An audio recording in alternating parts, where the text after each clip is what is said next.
What is something I would try to teach my kids about money?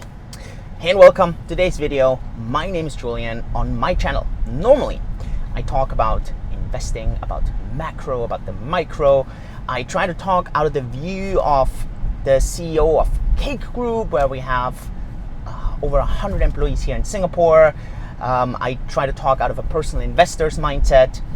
Obviously, as an influencer, working also with regulators, I try to kind of flip a bit the head here. But I thought right now, the investing field, crypto, all these things are relatively quiet. And I was actually rereading my very first book that I wrote 8 years ago. It's called 25 Stories I Would Tell My Younger Self. Obviously, it's about 25 stories that I kind of reflected on. It's almost like a diary. And I reflected a bit on.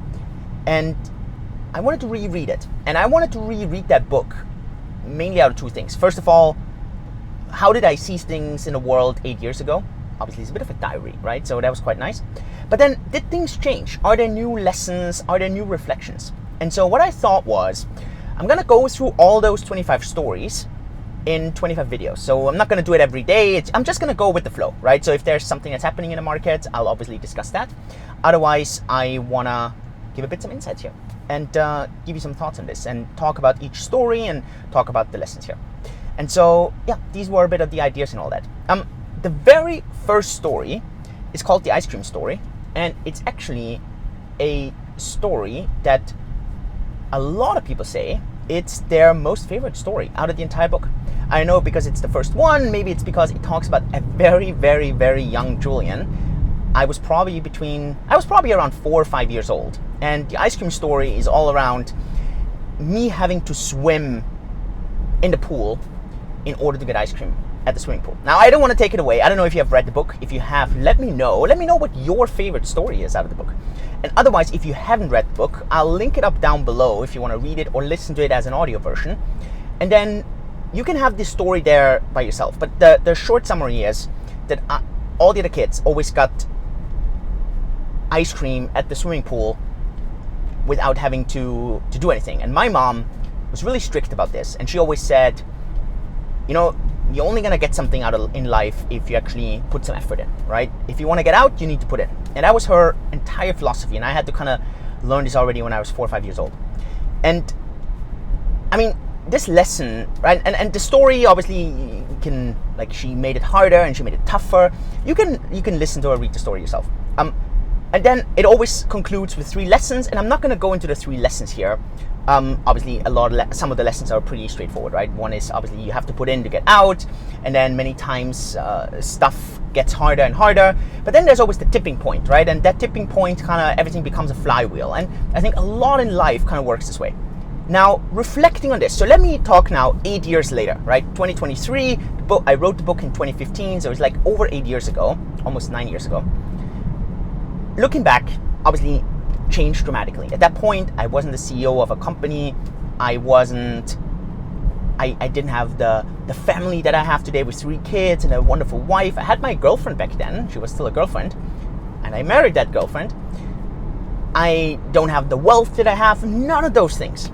So if I kind of look at that and I think of, okay, what is the main thing that I take away from that? It's actually something I learned over the past years. And it's actually more of an educational or, it's almost like a kid's kind of principle. And the reason for that is that I thought one of the most important things in general, if you want to raise kids, is if you make it too easy for kids. I mean, I think we all live in a world that's better than we were kids, right? And so obviously for me it's so interesting to look at that because I have my very first memories at that age where now my oldest son is at, right? And that's so special because you kind of reflect and you kind of think, oh my goodness, you know, my parents really had it tough with me, because you see it now how your kids kind of frustrate you. And so looking back, obviously I think when you have kids, and I don't know if you have, and you can let me know also if you want, then I think one of the key things is always you want to, on the one hand, you want to provide them a great life, but at the same time, you want them also to succeed. You want them to be happy, you want them to be successful. And I think us having more money probably than when we grew up, one of those fears is always that we spoil them, that they don't appreciate and they don't put the effort in. And so whoever I speak to who is a parent, and let's say their kids are already 20 years old, so kind of a lot of the raising kids kind of thing is kind of past them. And it doesn't matter if they are billionaires, if they are multi-millionaires, or if they are just regular, hardworking, blue collar, it doesn't matter. Whoever I talk to, and I talk to them about what do they think was one of the most important things that they taught their kids, then it is that if they wanted their kids to be successful, be proud of who they became, it always came down to one thing, that they didn't get something out for nothing. They always had to put in to get out. And the proportion was obviously also important. So it's not about that you want to help your kids get more than you had, but just giving it to them is probably really, really difficult. Versus if they have to put in and then you top it up and they get a little bit more, at least they always had this sense of, I had to do something to get something back out. And I think that is such an important core concept. And I sadly see this also around me with a lot of my friends where, in my opinion, they do this entirely wrong. Where their kids are being spoiled rotten, where a lot of the kids, they just get, they're kind of being overwhelmed with stuff, and these kids don't ever have to do anything. And I don't know, I think it's super tiny things for us, right? Where, I mean, even at the super tiny age of being a toddler, having to help putting stuff on the table, clearing the table, before meal, after meal, cleaning up your toys. I don't know, like sometimes we have friends over and then their kids come and afterwards it looks like a bomb exploded. And I'm always thinking, my goodness, that just shows that these kids are so spoiled, they never learned that they had to give in order to get out. And I think that kind of transcends into later on when people are just being, I don't know, given money without having to do anything. And that's where a lot of this high expectation from a lot of people comes from, where they feel, I'm entitled, this entitlement, because their entire life has been like this, right? And that's where these, I don't know, people going into a sports team and there's no winners, no losers anymore, because it doesn't feel like you have to give in order to get. And to me, kind of reflecting in that very first lesson or story with those lessons, I mean, I think that's what I would add today. That would be that one extra thing that I didn't reflect on this so much 8 years ago. Maybe also because I didn't have kids myself, and maybe I was still consumed with other things. But so today, looking at that, it's just something I focus so much on with my kids. And, you know, kind of looking at this in the investment world, it's the same thing in the investment world. It doesn't matter if it's business or investing or relationships. So many people are so entitled. They just feel they don't have to do anything. They don't have to put effort in. They just get and take, and they feel so entitled.